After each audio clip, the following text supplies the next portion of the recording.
Good morning and welcome to TripAdvisor's third quarter 2020 earnings conference call. As a reminder, today's conference call is being recorded. At this time, I would like to turn the conference call over to TripAdvisor's Vice President of Investor Relations, Mr. Will Lyons. Please go ahead. Thanks, Joelle. Good morning, everyone, and welcome to our call. Joining me today is our CEO, Steve Kaufer, and our CFO, Ernst Teunissen. Last night, after market close, we distributed and filed our third quarter 2020 earnings release and made available our shareholder letter on our investor relations website. In the release, you will find reconciliations of non-GAAP financial measures to the most comparable GAAP financial measures discussed on this call. Also, on our IR site, you will find supplemental financial information, which includes reconciliations of certain non-GAAP financial measures discussed on this call, as well as other metrics. Before we begin, I would like to remind you that this call may contain estimates and other forward-looking statements that represent management's view as of today, November 6, 2020. TripAdvisor disclaims any obligation to update these statements to reflect future events or circumstances. Please refer to our earnings release as well as our filings with the SEC for information concerning factors that could cause actual results to differ materially from these forward-looking statements. And now with that, I'll pass the call over to Steve. Thank you, Will. Good morning, everyone. Thank you for joining our call. I'm going to make some summary remarks about the quarter, and then we'll pass the call to Ernst for some remarks on our financials before we open up the call to your questions. As described in our release and shareholder letter that we posted last night, our third quarter results improved versus the second quarter in the midst of what has been an unprecedented period for our industry and for the world. Both consumer demand and revenue performance as percentages of last year's levels improved each month throughout the quarter. While Q3 showed a nice recovery trend, in recent months the travel industry's recovery progress has slowed, particularly in Europe, supporting our view that the near-term path will be uneven. Fortunately, we have planned appropriately for a variety of recovery scenarios, and we are committed to supporting consumers and partners throughout. We also remain confident that with each passing month, the world is closer to important medical developments that will meaningfully restore consumer confidence in travel and allow for a broad-based travel rebound.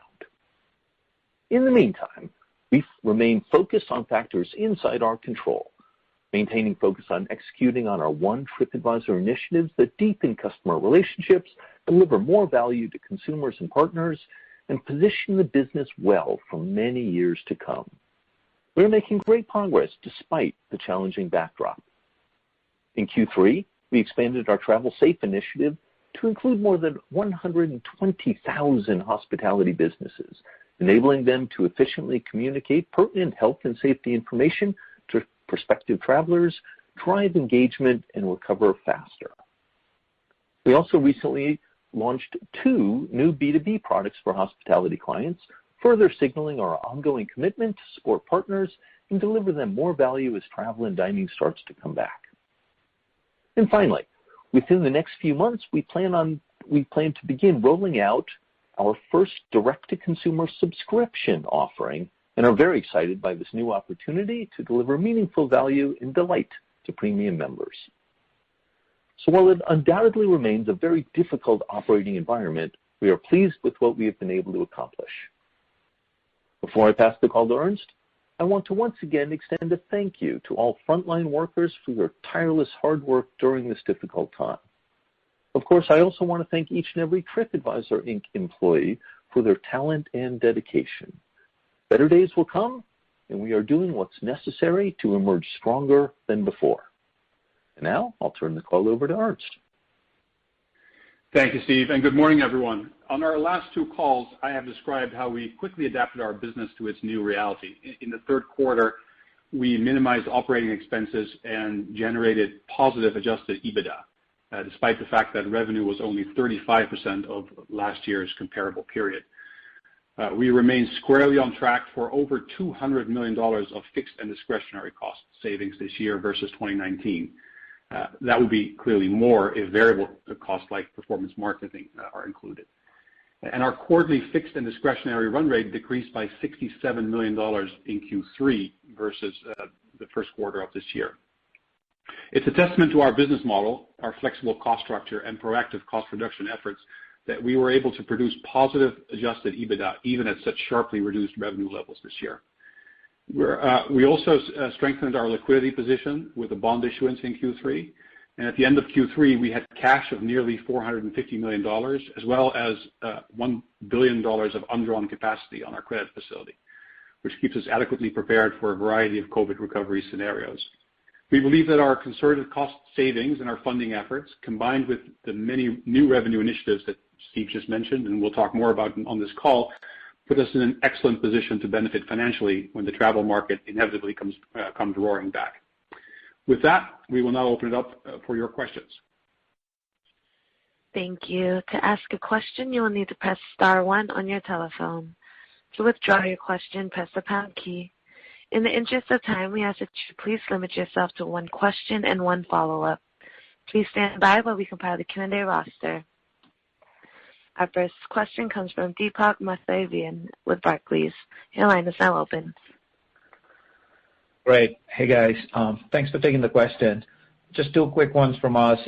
First, we're not looking to jump the gun, but can you provide more color on the subscription offering? What will it look like? And kind of what are your medium to long-term goals with this product, both on the supply side and on the consumer side? Who would be the ideal suppliers for this program?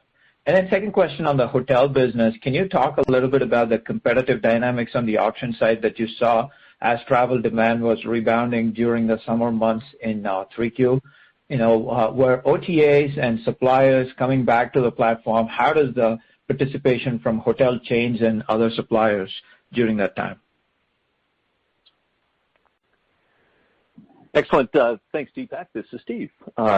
Great question. So the new consumer subscription offering launching in a couple of months, we're looking to provide meaningful additional value for premium members. So if you're buying into the subscription package, you'd be able to get discounts on tens of thousands, eventually more and more hotels all around the globe. You'll get a discount off all of the attractions we sell. Last count was close to 400,000 experiences.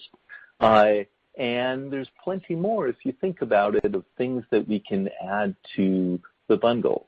When you think about our relationship with hoteliers, we have direct supply and we have supply through aggregators.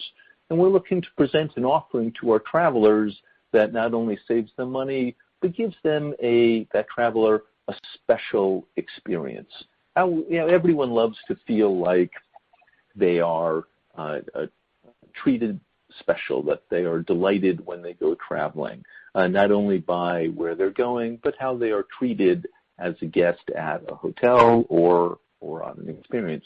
We feel that our demand on TripAdvisor side, our relationship with suppliers, put us in a wonderful position to be able to come up with a subscription offering in that vein.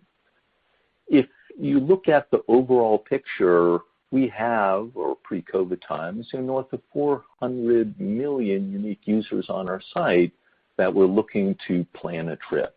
We feel that a good number of them would clearly be interested in that extra special perk, the discount, the better experience, the extra something. And then when you look at our supply side, we have relationships with all of the aggregators and tens or hundreds of thousands of properties and attractions throughout the globe. So we kind of have both pieces of the marketplace, and our opportunity is to connect them in a premium package. Moving on to the second question on the auction, we've seen the OTAs be quite rational in their behavior. They're looking for demand through all channels. Hotels are looking through demand through all channels, including the OTAs, as well as TripAdvisor. So I think the easiest way to look at our auction is that it's recovering in line with how the overall travel footprint or the overall travel ecosystem is recovering. Hoteliers need demand, of course, and they're coming to us and they're coming to the OTAs, and via the OTAs to us, and so the auction is essentially behaving as we would expect, and as much as that's a regional answer, it's behaving regionally in those same areas. Ernst, do you want to add anything to that? No, on the auction, I would add clearly as the COVID unfolded in April and May, there was significant pressure on the auction in terms of volume, in terms of CPCs down, conversion rates being down, and also our partners bidding quite carefully. I think what we are seeing right now is obviously volumes have gone up in the period since then. CPCs have improved because conversion rates have improved in the meantime, but volume and conversion rates are still down from pre-COVID times. In the early days, our take rate, if you want to call it, how much we got paid per booking delivered for our OTAs was down as well as the bidding was careful. That has sort of normalized now, and so we're finding that our partners are willing to pay again for the bookings like they were before. That's very helpful. Thanks, Ernst. Thanks, Steve. Thank you. Our next question comes from Lloyd Walmsley with Deutsche Bank. Your line is now open. Hi, thanks. This is Chris on for Lloyd. Maybe one longer-term question on the hotel auction. You guys have been de-emphasizing this business in your overall mix prior to the pandemic. So just thinking longer term, would it be wrong to assume that over time you're moving towards taking performance market effectively to zero for this business, or is this really not the right way to be thinking about it? And then just maybe coming back a little bit and focusing on 2021, you talked about coming out of the quarter, results were better than internal projections back in August. So maybe if you could just talk to us a little bit about how getting 3Q under your belt helped refine your 21 strategy. Thanks. Thanks, Chris. Maybe I'll take the first, Ernst the second. In terms of, a thought about de-emphasizing the auction, no. The auction and that hotel search capability, finding the best hotel for your trip, remains and will always remain a core asset, a core value that we're bringing to travelers. As such, as we get better at it, performance marketing in terms of us buying traffic to that shopping experience, I would expect would always remain. When you add in the subscription offerings and the other sort of direct-to-consumer things that we plan, because as you know, we've already launched a couple, and this new subscription offering will be a third.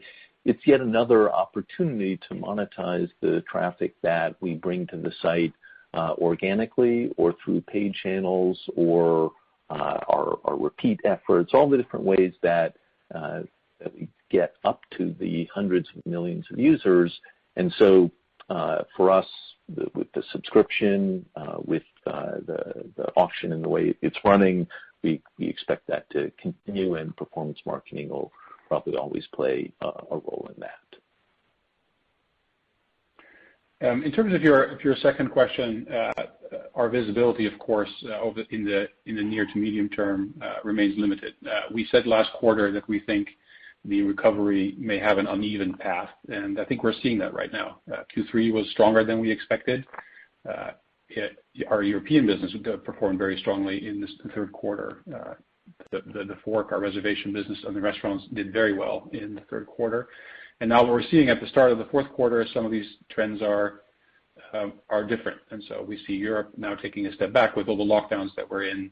And so we're careful and conservative in our outlook for Q4. And we're seeing right now in our business that, for instance, the restaurants in the business for the Fork is trending down from Q3 with all the lockdowns.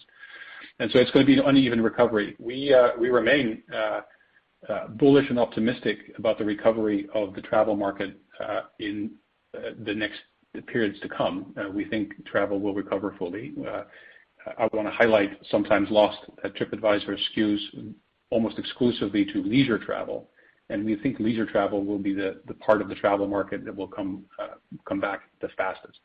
So we're looking forward to 2021. We're looking forward to hopefully on the medical side seeing progress, a vaccine being rolled out, and we're looking forward to a recovery of the travel market. But in the meantime, it's patchy, and we're seeing that right now in Q4. That doesn't take away from our enthusiasm of being ready to come back, roaring back when the market comes back. We've done everything we think that is prudent at this point. We've cut our costs quite significantly. We have the funding in place. We are able to weather these ups and downs that we are in right now, and we think we've actually adjusted our cost position very attractively now, because we might add back some costs when the market recovers, but not all. And so we think actually we will come out with an improved cost structure when the market returns. So we're waiting for that. In the meantime, it will be patchy.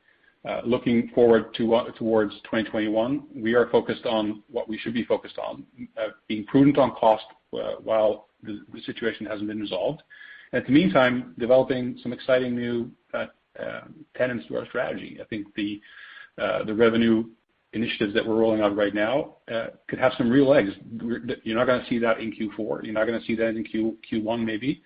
But we are going to see that when the market comes back. And so we're excited about positioning ourselves correctly for 2021.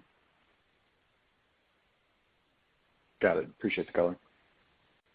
Thank you. Our next question comes from Shweta Khajuria with RBC Capital Markets. Your line is now open. Great. Thank you. Let me try two, please.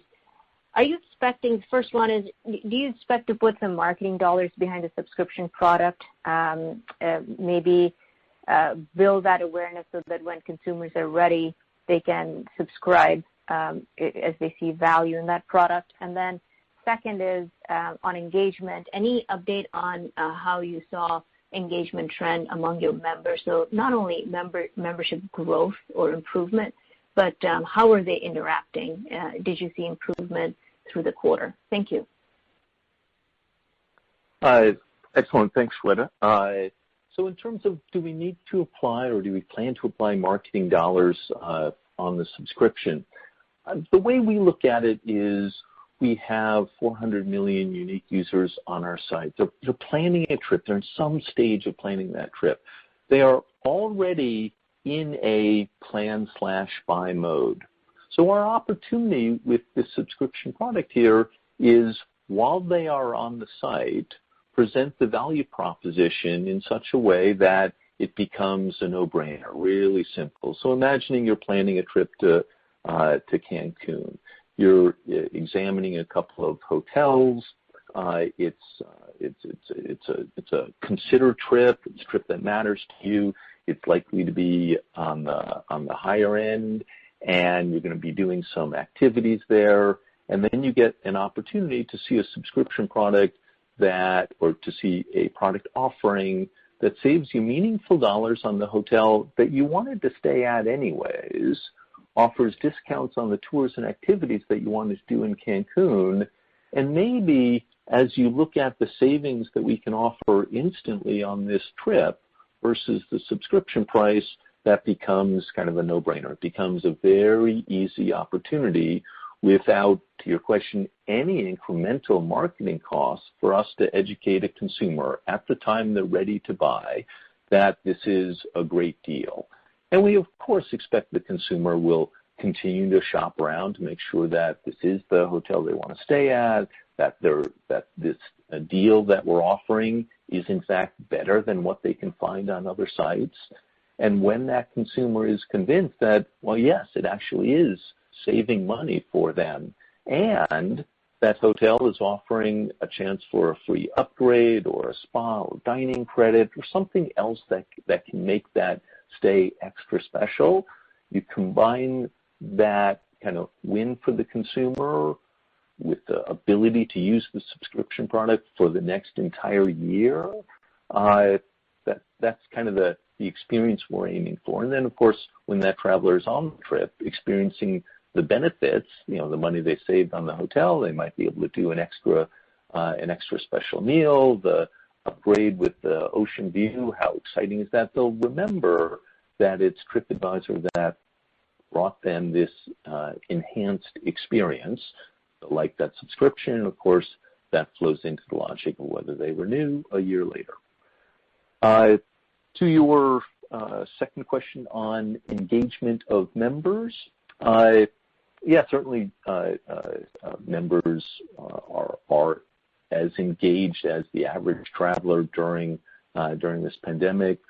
I'm not sure we see a particularly different type of behavior on the site. Everyone, a member or not, is super concerned about safety. They want to go to the more outdoors, more less urban, more suburban, more out of the way, more national park type trip.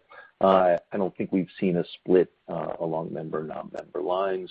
And of course, because the members, we have the ability to suggest they come back for some of those types of trips that they're more likely to take via our CRM channels.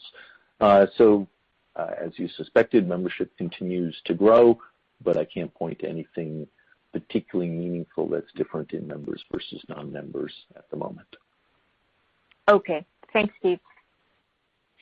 Thank you. Our next question comes from Naved Khan with Truist Securities. Your line is now open.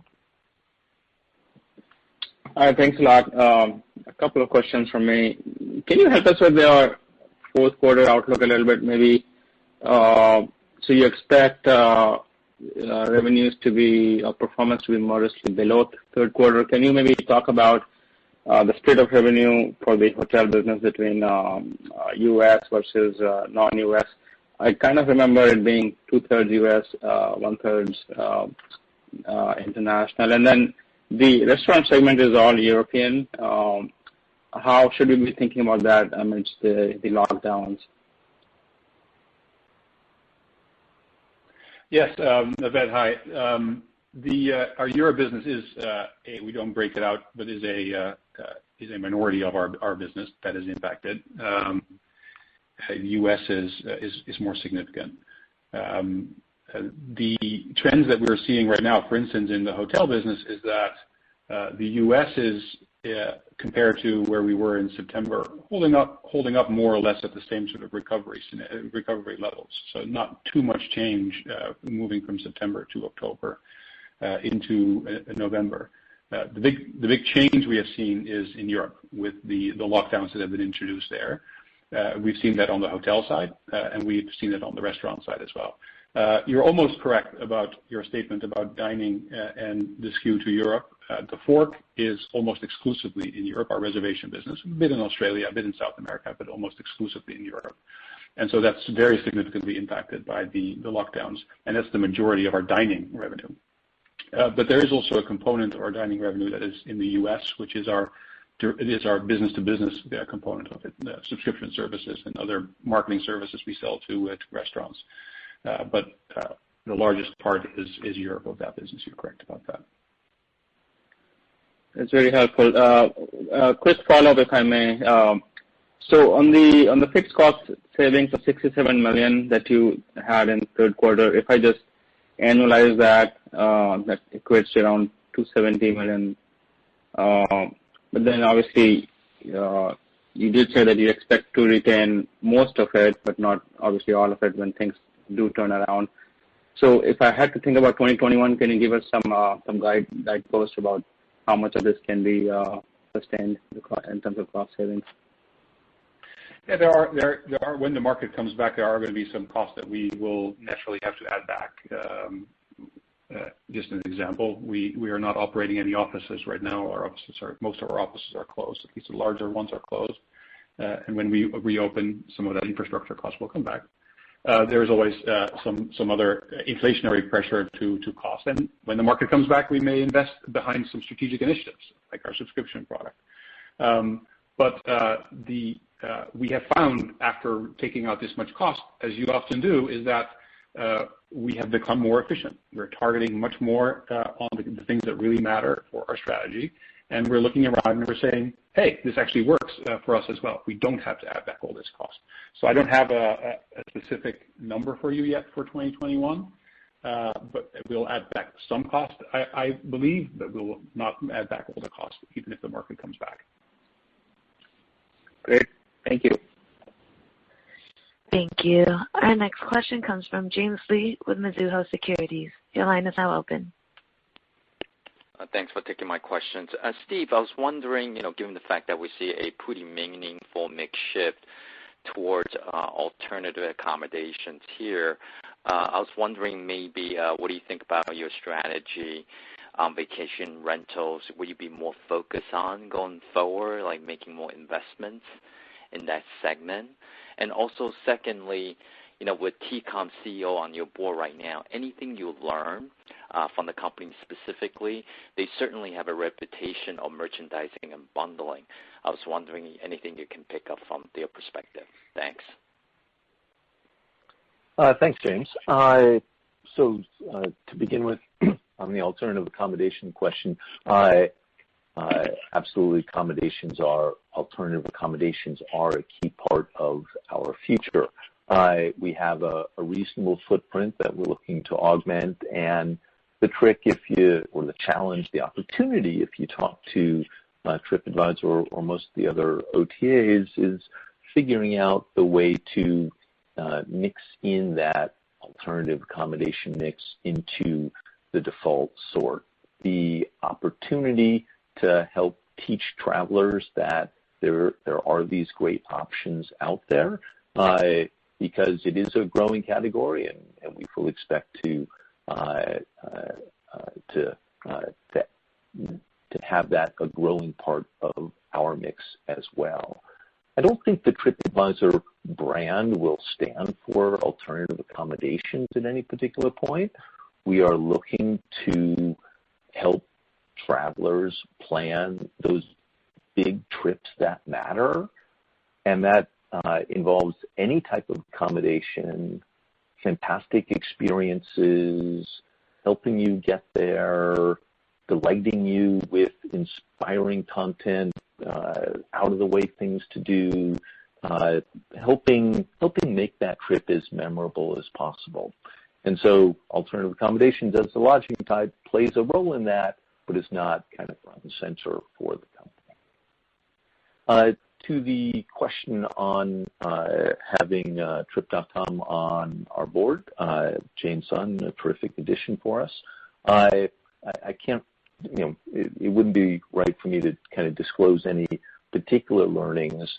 I can say, however, it's fabulous to have the perspective of one of the major global OTAs that has tremendous operating experience, not only in China, but in so many other parts of the world, as we operate very complementary businesses, but obviously very much in the same category, in the same space. So I enjoy our interactions quite a bit. Great. I just want to get some clarification on your strategy on vacation rentals. Sounds like your strategy going forward to help travelers do more planning towards accommodation, pushing traffic to your suppliers as opposed to sourcing the inventory directly. Am I reading that correctly, Steve? Well, it's a fair statement that we don't plan to sort of compete with the number of sales reps sourcing supply directly versus everyone else, because we feel we can do a better job for our travelers by taking the inventory we have, augmenting it with inventory sourced by other players to present a more comprehensive experience.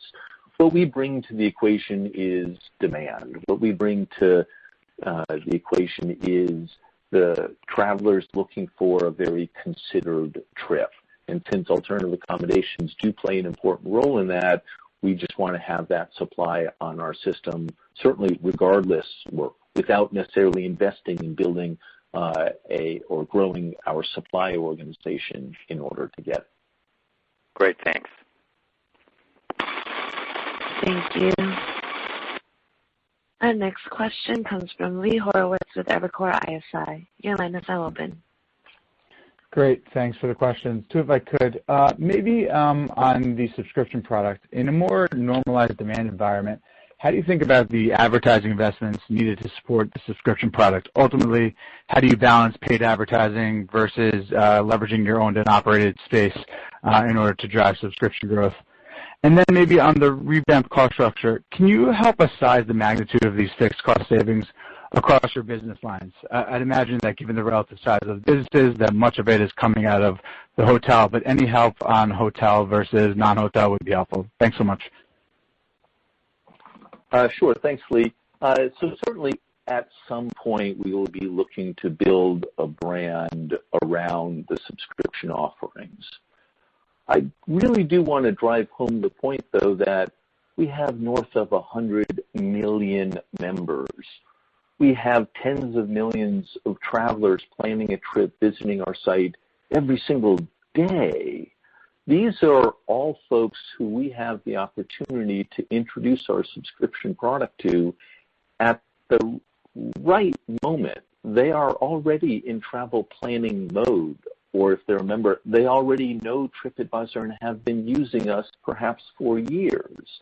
So we think the success of the subscription product will revolve around the value that we're providing to these travelers, helping them understand, or just making sure that that math works, that the perks, the extra experience, the delight, and the savings that we're offering the traveler is worth that subscription piece.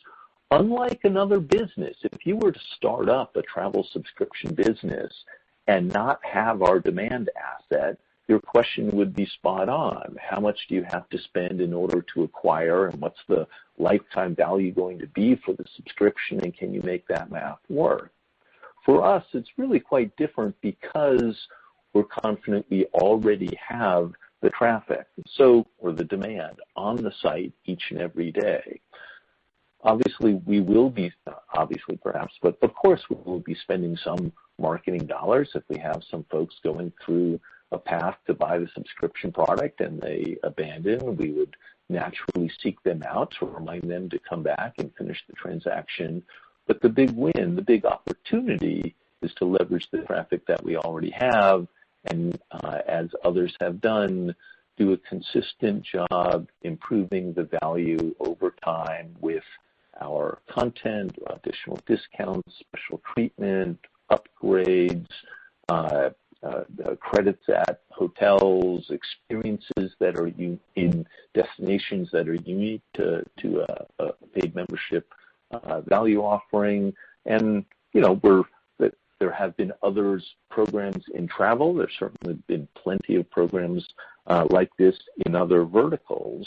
But again, to your question, it's not a question of cost of consumer acquisition for us because they're already on our site. Ernst, do you want to take the second one? Yes, Lee, in terms of your question about the magnitude of the fixed and discretionary savings across segments, similar level of savings year over year as a percentage between our hotel media and platform business and experiences and dining, more on the other segment.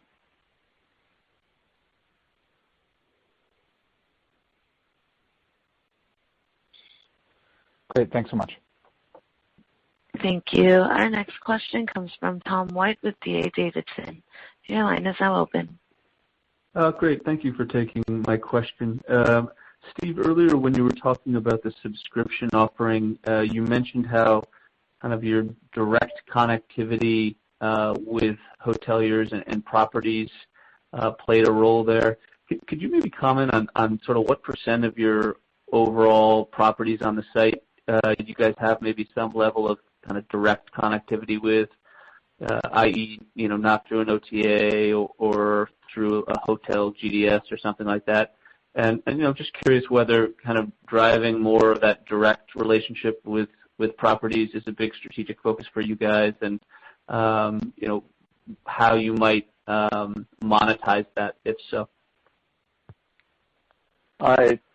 Thanks, Tom. So as you saw, we announced a couple of additional products in our hospitality solutions offering, 2 new B2B products to enhance your reputation as well as to deliver business insights to help run your business. So we're constantly evolving in helping the sort of tens of thousands of hoteliers, indies, and then as many of the chains as are interested, help them grow their business and grow their business using TripAdvisor.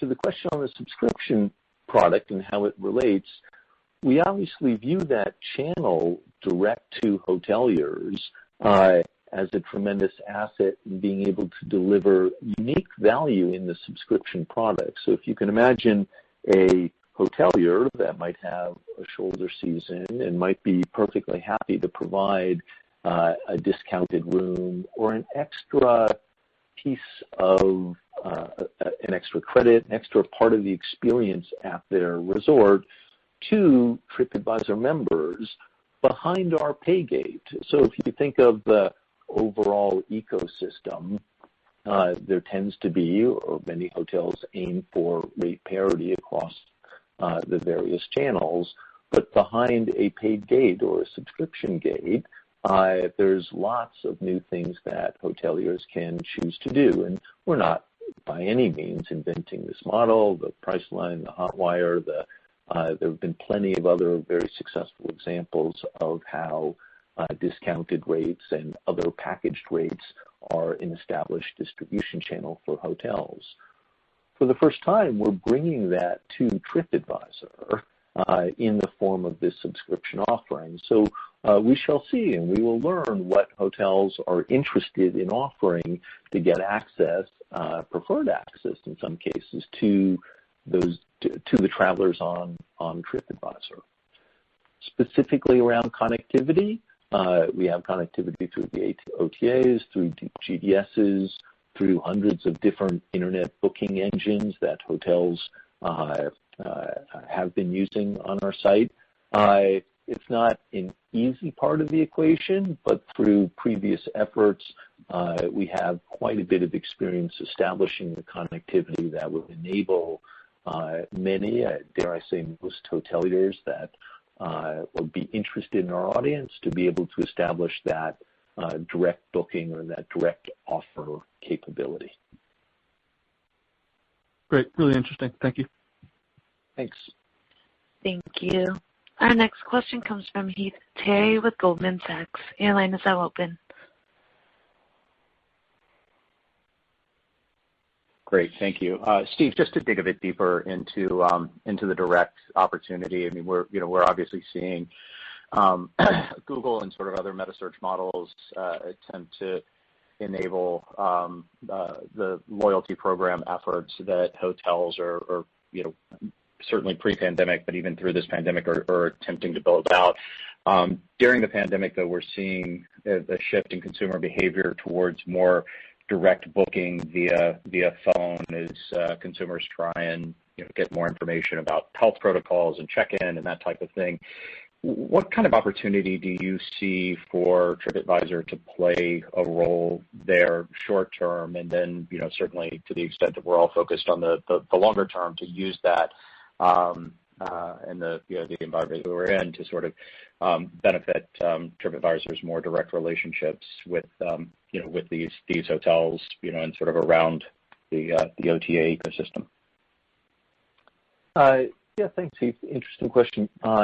So we were pretty quick to market with our Travel Safe initiative. It grew. Previous calls, I think I was talking about 50,000 businesses advertising their information about safety. Now it's up to 120,000. So I think our traveler has clearly received benefit. Those that are clicking on or those properties with Travel Safe information are getting a higher percentage of our traffic. We share that with hotels all the time. It's fairly obvious to think about. Travelers want to know what the hotel is doing to keep them safe. And so I think we've earned some bonus points with travelers by presenting the information in such a comprehensive way, and with hoteliers for making it available to hoteliers and restaurateurs for free to help them address the concerns that their customers have. We do quite a bit for hoteliers and restaurateurs for free. We let them sign up. They can add photos. They respond to reviews. All of that is part of just our ongoing relationships with our registered owners. When we offer products that all the ones that we've brought to market so far, they're really to help leverage some additional information on TripAdvisor or get additional bookings, direct bookings from our site, and which again helps them to grow. The subscription offering brings yet another model that is very demand-oriented and extremely easy to measure because we are actually providing more bookings based upon the offer, and it's kind of a no-risk situation for a hotelier who wants to test participating in our program, and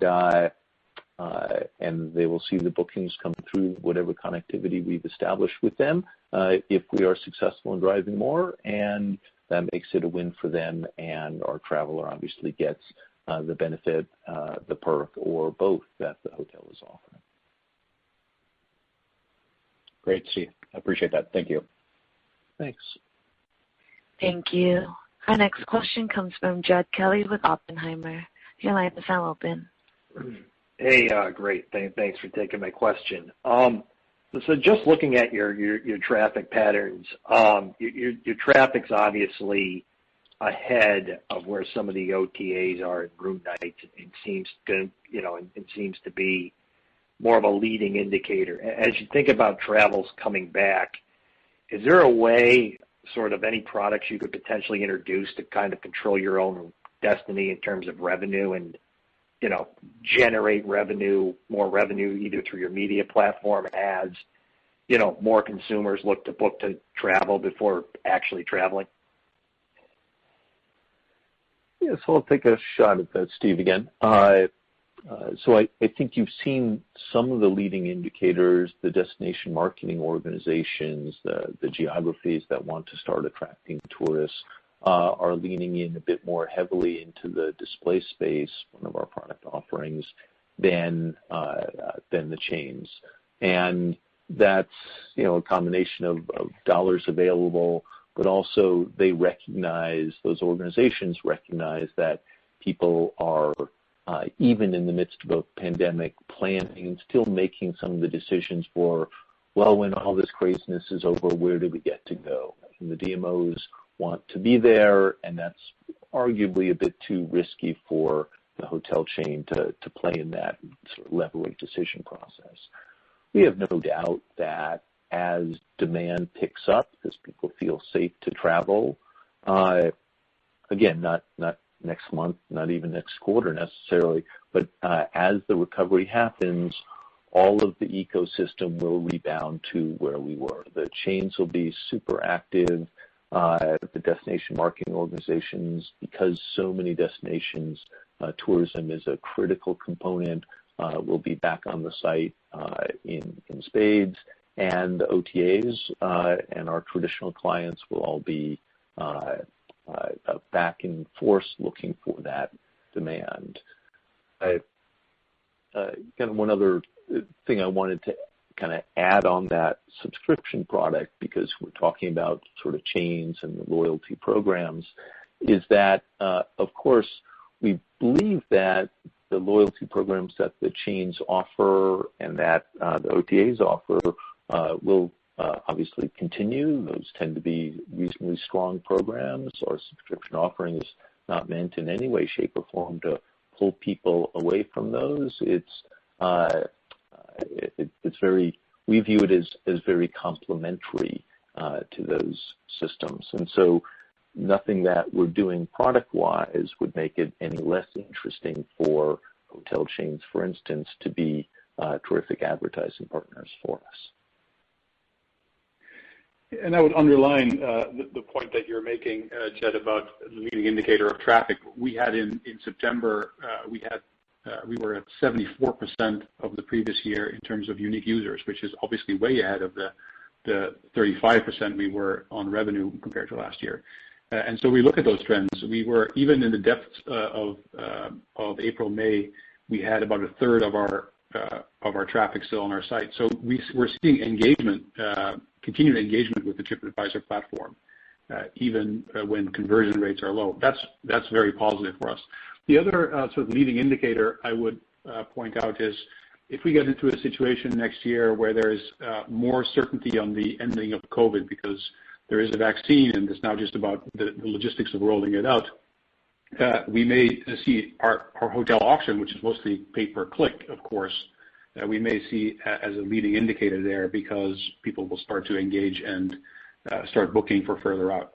It's another area where we might need the recovery. Thank you. Thank you.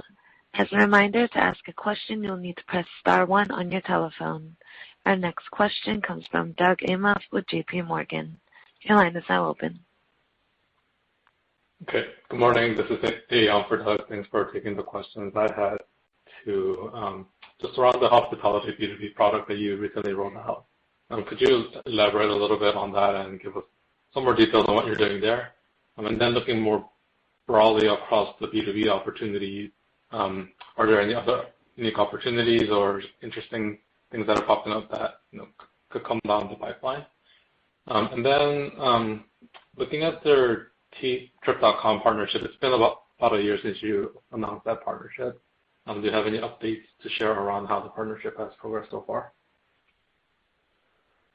Certainly. So I can start. Thank you, Day. 2 B2B products recently released, and then the subscription component we can talk about if you want. In no particular order, there's a Reputation Pro, which enables stepping up a level, a hotel's reputation on TripAdvisor is, for many, many properties around the globe, critical to their success. It's a ton of absolutely free visibility, whether they're client to us or not. It's visibility for them, it's reputation. I read about it on TripAdvisor. They're very proud of their awards. And so hotels naturally do what they can. Many, many hotels try very hard to improve their reputation on TripAdvisor because, as everyone knows, you can't kind of buy your way in the sort order. So one of the best ways that we recommend hotels to improve their reputation on TripAdvisor is to actually deliver a better customer experience, no surprise, and then to get their travelers, their guests, to write about their experience on TripAdvisor. And we've just seen a stunningly consistent correlation between the more guests that write about the hotel, the better the overall average score of the review is. So Reputation Pro helps automate that process so hoteliers are able to essentially set it and forget it so that the review request goes out to all the guests. It can also add some extra questions. The hotelier gets some extra insights into what guests are saying, but most importantly, the review volume goes up. The reviews tend to be positive, which helps their ranking on TripAdvisor. Again, they can, and many hotels do it independently. They email their guests, ask them to write reviews on TripAdvisor. We love that. But for those that want to have it a bit more automated, be able to check the reviews on TripAdvisor and Facebook and Google all in one spot, it's a very nice, relatively simple offering. Second product is Spotlight. It's a business insights product. It looks around at, this is in partnership with another company, and it using TripAdvisor data and the other technology really helps deliver insights into how to run your hotel business, what to price your rooms at. It's a relatively established category, but penetration is not what one might expect because it's expensive to have a trusted sales force that runs globally. Well, we have that, so in partnership with some extra bells and whistles, we've put together a product and we're bringing it to market now. We think those are 2 very valuable products to hoteliers. They're also sticky products. They're helping them run their business and build their reputation over the long term. So we look to form relationships with hoteliers that are really helping them in a permanent sense. To the degree that some hoteliers will also be very interested in offering something special in our subscription business. That's another more on the demand side, but hoteliers care about filling the rooms, and so that will be, not yet, but will be another opportunity to engage with hoteliers and help them grow their business. And I would add to that, just as a reminder, our strategy to grow revenue outside of our hotel auction is not limited only to experiences and dining. Last year, our non-auction hotel products, the B2B products, were growing double-digit year over year. And so we have a lot of plans to keep growing that hotel B2B part. And these two new products that we've introduced are important tenets of that. So big focus internally here to keep growing our hotel B2B business, as well as our media business, as well as our experiences in dining, and now these added new consumer streams as well. To your second question, I'll start, Stephen. You can add. The TCOM partnership, yeah, indeed, almost a year since we inked that joint venture. Very positive about what we're doing together in China. Steve was talking earlier about the benefits of having Jane on our board, but in China itself, we're working on the team is working on the joint venture. We're excited about what we can do together in that marketplace. Obviously, COVID has impacted the plans, at least the revenue for that business as well. Although the Chinese market, domestic market, has recovered quite nicely. Actually, the main focus for the joint venture is China outbound traffic, international traffic, and that part of the market hasn't recovered very well. So in terms of revenue, not on track where we hope to be because of COVID, but in terms of the team building the product that we need for the future, very happy with progress. Great. Thanks for the color. Thank you. There are no other questions at this time. I will now turn the call back over to Steve Kaufer. Thank you, everyone, for joining the call. I just want to reiterate my thanks to all TripAdvisor employees. Your dedication is an inspiration. We are truly living one of our company values of being better together. To our investors, we are confident in the signals of pent-up consumer demand, and we believe our continued disciplined balance of cost savings and targeted investment in our future will enable us to emerge leaner and stronger than before. We'll get through this. Time and time again, travel has rebounded and travelers have come back to TripAdvisor. We will continue executing our strategy and ensure TripAdvisor plays an influential role with consumers and partners worldwide in this recovery and beyond. So thanks, and stay safe, everyone. Ladies and gentlemen, this concludes today's conference call. Thank you for participating. You may now disconnect.